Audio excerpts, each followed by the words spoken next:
L'Égypte, souvent vue comme une porte entre l'Afrique et le Moyen-Orient, caractérisée par son histoire nourrie de mystères, comme les légendes qui tournent autour des pharaons, les pyramides, etc., tout ceci constitue tous l'atout touristique du pays et la raison de la venue de touristes en Égypte. Hormis cela, l'Égypte possède plusieurs pépites dans son paysage avec des endroits magnifiques comme la ville de Le Caire, Sharm el-Sheikh qui est une ville balnéaire qui est bordée par la mer Rouge, et pour finir Hurghada. Afin de changer de sujet réellement, l'Égypte possède également un passé glorieux concernant le football avec 7 CAN remportées. Désormais, depuis 2017, l'Égypte n'y arrive plus. Le dernier gros échec remonte à 2019, malgré que l'Égypte fut le pays hôte, ils furent éliminés en huitième de finale. Mais maintenant, nous sommes en 2021 et nous attendons de voir s'ils sont capables de faire taire les critiques et pouvoir encore une fois élargir leur armoire à trophées. À suivre. Bonjour à tous, et aujourd'hui on se retrouve pour un nouvel épisode de la CAN. Aujourd'hui on va s'intéresser à l'Égypte, voilà, équipe avec beaucoup d'idées reçues. Du coup on va démentir cela en faisant une analyse complète sur cette équipe. Bien évidemment, comme d'habitude, si tu es nouveau, abonne-toi, vraiment c'est très important. Like cette vidéo et commente. Rejoins-moi également sur Insta où je propose énormément de contenu très diversifié. Donc tu peux vraiment trouver tout ce qui peut te plaire au niveau du football. Bien évidemment, pour commencer à chaque fois les épisodes de la CAN, on va commencer avec l'histoire. Et pour cette équipe de l'Égypte, c'est le pays qui possède l'histoire la plus glorieuse en Afrique, excusez-moi. Donc franchement, déjà on a 7 CAN. Donc c'est-à-dire que là on fait quelque chose sur l'avant-CAN, qu'il y a une CAN dans quelques mois, que franchement cette équipe elle en a gagné déjà 7. Vous allez me dire qu'est-ce qu'ils veulent de plus encore? C'est un peu comme le Real Madrid avec les Ligues des Champions. Mais cette équipe-là, il faut savoir qu'elle a gagné cette CAN réellement il y a un bon bout de temps. Voilà, ça fait plusieurs années quand même qu'ils sont sur un gros échec. Par exemple, on a cette CAN 2017 où ils ont éliminé le Maroc, ils étaient pas mal et tout ça, ils n'ont pas réussi à la remporter. On a également cette CAN 2019 où ils ont fini un huitième de finale alors qu'elle était organisée en Égypte. Donc voilà, on peut se poser des questions par rapport à la suite de ces 7 CAN parce qu'il y a eu ces 7 CAN et au final derrière il n'y a plus rien du tout. Du coup on attend de voir ce que ça peut donner en 2021. Au niveau de la Coupe du Monde, ils ont tout simplement jamais dépassé le premier tour, donc tout ce qui est phase de poule. Donc voilà, c'est assez dommage pour eux. Surtout la Coupe du Monde 2018 qui a été une grosse déception. Tant pour moi, je ne suis pas égyptien, mais ça a été une déception parce que c'est une équipe que je voyais aller plus haut dans cette Coupe du Monde et ils avaient un groupe largement abordable. Et là, ils ont tout perdu. Voilà, donc on attend de voir s'il peut y avoir du renouveau dans cette équipe. Il y a quelques petits joueurs qui commencent à venir et ça commence à être pas mal. On pense à Omar Marmouche, le joueur de Stuttgart prêté par Wolfsburg. Il y en a d'autres et on va évoquer ça dans l'entièreté de cette vidéo. Désormais, on va voir comment ils se sont qualifiés pour cette CAN 2021 parce qu'ils ne sont pas arrivés comme ça. En effet, ils ont fini premier de leur groupe avec 12 points, suivi quand même de très près par les Comores avec 9 points, ainsi que le Kenya qui était en troisième 7 points, et pour finir, pour la lanterne rouge de ce groupe réellement, le Togo avec 2 points. Alors déjà, il y a plusieurs choses à dire réellement sur cette campagne de qualification pour la CAN 2021. Il y a une équipe qui a gagné la plupart de ses matchs à l'arraché, sauf un seul match où ils ont gagné 4-0, je ne sais plus contre qui, mais ils ont gagné 4-0 et c'était pas à l'arrache. Mais sinon, tous les autres matchs, ils ont soit gagné 1-0, des petits scores, 1-0 et 1-3. Mais il y a bout d'un moment, c'est pas normal, il faut s'imposer avec plus. T'es l'Égypte, t'es pas n'importe quelle nation, t'es sur l'historique, t'es la meilleure des nations africaines, donc tu dois montrer quitter et tu dois écraser tes adversaires. Et justement, en parlant de ça, l'Égypte a fait tout simplement 3 matchs nuls dans sa qualification, donc ça fait beaucoup. Voilà, des matchs nuls contre le Kenya, match nul contre telle équipe, donc voilà, franchement ça va vraiment pas. Et c'est pour ça que voilà, il faut qu'ils soient plus tranchants ou alors ils ont un manque de réussite. Mais en tout cas, ils se sont qualifiés quand même de très peu parce que les Comores, s'ils étaient plus réguliers, ils auraient pu réellement passer devant. Désormais, on va analyser cette composition à l'effectif de cette équipe de l'Égypte. Alors, d'ailleurs, ce que vous avez remarqué, c'est qu'il y a énormément de joueurs qui évoluent dans le championnat égyptien. C'est pas particulièrement des joueurs que je connais, mais bon, il y a quand même des noms qui me disent quelque chose. Mais dans l'ensemble, voilà, il y a quand même une équipe avec certaines individualités qui peuvent beaucoup apporter. On pense à des Mohamed Salah, Elneny, etc. On va décrire ça ensemble maintenant. Au poste de gardien, El Shanaoui tout simplement, voilà, gardien qui est très expérimenté et qui grappille réellement de l'expérience au cours des années avec cette équipe parce qu'il est toujours titulaire, parce qu'il a disputé une Coupe du Monde 2018, parce qu'il a disputé une CAN 2019. Ça n'a pas été le meilleur sur la Coupe du Monde 2018, voilà, même s'il n'a pas été aidé par sa défense. Même chose à dire pour la CAN 2019, excusez-moi. Donc voilà, maintenant on espère qu'en 2021 sa défense elle pourra un peu plus l'aider et lui derrière il pourra sortir les arrêts qu'il faut pour maintenir son équipe dans la course pour cette CAN. On continue cette fois-ci au poste de défenseur droit avec Taoufik. J'espère que je prononce bien son nom, bien évidemment. Joueur que je ne connais pas tout simplement, mais je pense que s'il est titulaire, c'est que c'est un bon latéral et qu'il pourra faire, qu'il pourra porter tout simplement pour cette équipe, pour son pays lors de cette CAN 2021. Et moi, j'espère que je vais le découvrir aussi, hein, comme un petit peu tout le monde. Voilà, je peux aussi un petit peu me renseigner après cette vidéo sur ce joueur, mais en tout cas, moi, je le regarderai pendant cette CAN 2021. Pour la charnière centrale, on retrouvera tout d'abord Hegazy. Là, c'est un joueur que je connais quand même assez bien. Joueur très très grand, très costaud et joueur habitué de cette sélection tout simplement. Joueur qui est passé par West Brom et d'autres clubs de Première Ligue, excusez-moi. Donc voilà, c'est un joueur qui a de l'expérience. Lui, c'est le type de joueur qui est crucial dans une grande compétition.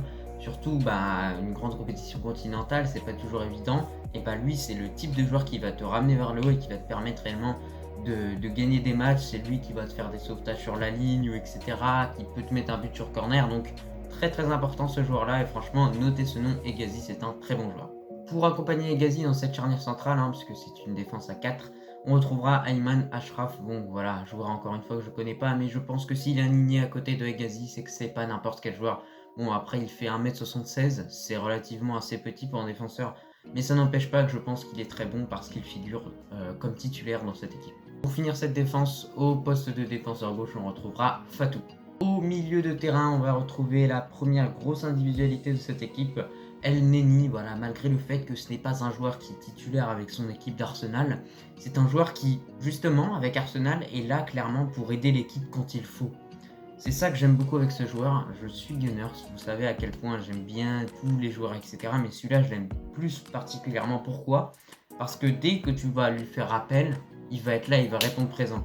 Arsenal a joué contre Manchester United, Arsenal avait besoin d'un milieu comme ça. Et lui, c'est un joueur de grand match. Tu peux le mettre contre n'importe quelle équipe en gros match, il va te sortir un bon match.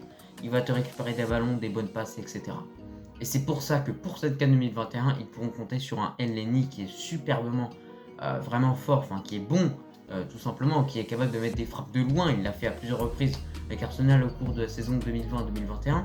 Donc là, on a envie de voir si avec l'Égypte, il est capable d'avoir cette grinta qu'il a avec Arsenal. Il joue en Première Ligue. Il a ce fighting spirit, anglais, et franchement, c'est pour ça que c'est vraiment pas mal et que j'ai hâte de voir comment il va se comporter avec sa sélection. Pour accompagner Lenny au milieu de terrain, on retrouvera El Solaya qui est donc un milieu qui est assez très très bon, donc c'est pour ça qu'il est dans cette équipe et qu'il va pouvoir bien compléter ce milieu avec El Lenny. Juste devant eux, en numéro 10, on mettra bien sûr El Saïd, voilà, joueur qui est titulaire avec cette équipe, milieu offensif, capable de distribuer des bons ballons et capable d'occuper cette fonction-là. Donc c'est pour ça qu'il sera titulaire et qu'il aura un certain rôle, tout simplement donner les ballons à Salah et aux attaquants. Et c'est un rôle assez important dans une équipe, donc c'est important que le joueur soit au niveau et je pense que El Saïd est au niveau. Et ensuite, en attaquant droit, Mohamed Salah, voilà, joueur incroyable, capable d'enchaîner les buts alors qu'il est attaquant droit, qu'il n'est pas forcément buteur, il en met tout autant que n'importe quel buteur. Donc franchement, quel joueur, voilà, il a une patte gauche incroyable, une patte droite incroyable. Physiquement, il est monstrueux, il résiste aux impacts, sauf celui de Ramos. Mais voilà, c'est un bon joueur, capable vraiment d'apporter.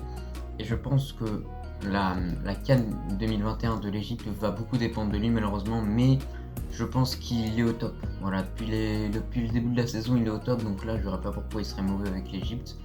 Donc voilà, il va pouvoir apporter toute son expérience, tous ses buts, toutes ses passes, toute sa percussion de dribble, etc. En attaquant gauche, un gros crack, Omar Marmouche, voilà, joueur très très bon, qui est à Stuttgart actuellement, qui a mis quelques buts et qui est franchement devenu un titulaire indiscutable dans cette équipe, donc il faut le faire déjà franchement en Bundesliga, et surtout qui possède une vitesse très très élevée avec 34,13 km/h pour lui, et qui voilà, il sait dribbler, il sait aller vite, c'est un bon joueur, c'est un joueur qui percute, c'est un joueur qui peut jouer buteur, il est très polyvalent, donc il va pouvoir apporter, et c'est pour moi un des joueurs futurs pour cette équipe de l'Égypte de façon générale, et pour le football égyptien, voilà, c'est peut-être lui le renouveau de Salah, ou peut-être la relève de Salah, mais en tout cas, il est incroyable. Et enfin, on va finir avec un buteur qui sera Sheriff, buteur que je ne connais pas particulièrement, donc je ne vais pas réellement te donner une description dessus. pour cette composition, on peut remarquer qu'il y a beaucoup de joueurs qui jouent en Égypte. Est-ce que ça peut être un inconvénient ou un point positif? Ça, on le verra dans la CAN, réellement. Tu vois, s'ils manquent d'expérience ou alors ils n'ont pas assez d'expérience, ou etc. Il y a plein de trucs à mettre en jeu. Mais sinon, dans l'ensemble, elle est assez propre. Il y a quelques individualités. Je pense qu'avec 5 individualités dans cette équipe, ça aurait été meilleur. Mais là, malheureusement, il y a peu de joueurs qui jouent en Europe, à part Elneny, Salah. Il n'y en a pas beaucoup, donc c'est plutôt dommage. Mais après, c'est pas un jeu européen qu'on demande en Afrique, c'est un jeu de CAN. Bon, alors, l'Égypte est tout simplement tombée pour cette CAN 2021 dans un groupe pas facile, voilà, de façon générale, avec du coup l'Égypte, le Nigeria, le Soudan et la Guinée-Bissau. Alors franchement, c'est pas si facile que ça quand on réfléchit bien. En effet, il y aura déjà une bataille pour la première place entre le Nigeria et l'Égypte, comme je l'ai dit dans ma vidéo, enfin dans mon dernier épisode de la Bancan concernant le Nigeria, j'avais dit que je les verrais premiers. Ça voilà, je vois le Nigeria premier, clairement. Mais du coup, où je vois l'Égypte, je les vois tout simplement deuxième, malgré le Soudan et la Guinée qui peuvent être des troubles faits dans ce groupe-là. Mais eux, pour moi, ils vont se faire une bataille pour la troisième place. Ça va être très compliqué pour eux de passer. Voilà, ça va être très très corsé, on va pas se mentir. Mais pourquoi je les vois finir en deuxième? Tout simplement parce que pour moi, c'est une équipe qui dépend trop de Salah. Voilà, Salah était bouillant en CAN 2019. Peut-être que contre l'Afrique du Sud, il était pas fort. Et ben finalement, ça a inversé la tendance. Il y a également l'absence de certains joueurs. Très aigué, voilà, on sait que c'est un très bon joueur. Mais voilà, ils dépendent trop de leurs individualités et du niveau qu'elles proposent sur certains matchs. Sinon, pour mon pronostic général sur cette équipe de l'Égypte pendant cette CAN 2021, alors il y a beaucoup d'idées reçues sur l'Égypte de façon générale. Moi, pour le coup, cette saison-là de CAN 2021, j'ai envie de voir comment ça va se dérouler pour eux. Pourquoi? Parce que là, je vais un peu plus m'intéresser à eux dans la mesure où ils ont beaucoup de joueurs qui jouent en Égypte et j'ai envie de voir justement ce que ça donne d'avoir des joueurs qui jouent dans ton championnat dans une CAN 2021. Est-ce que c'est parce que c'est un jeu africain et ça peut plus convenir au jeu proposé? Parce qu'il y a peu de joueurs qui jouent en Europe dans l'Égypte, à part Salah et Elneny et peut-être d'autres, enfin Marmouche. Mais bref, moi j'ai envie de voir ce que ça va donner. J'ai également envie de voir comment Marmouche va jouer, s'il va être titulaire ou pas, parce qu'on sait qu'il est jeune. C'est pas souvent évident de donner la confiance aux jeunes en sélection nationale. Et surtout si Salah va être au niveau et va pouvoir porter son équipe, parce que son équipe dépend énormément de lui malheureusement. Et c'est pour ça que je les vois pas aller au-delà des quarts de finale dans cette CAN 2021. Bon bref, c'était tout pour cette vidéo, j'espère qu'elle t'a plu. N'oublie pas de t'abonner, de liker, de commenter, et moi je te dis à la prochaine.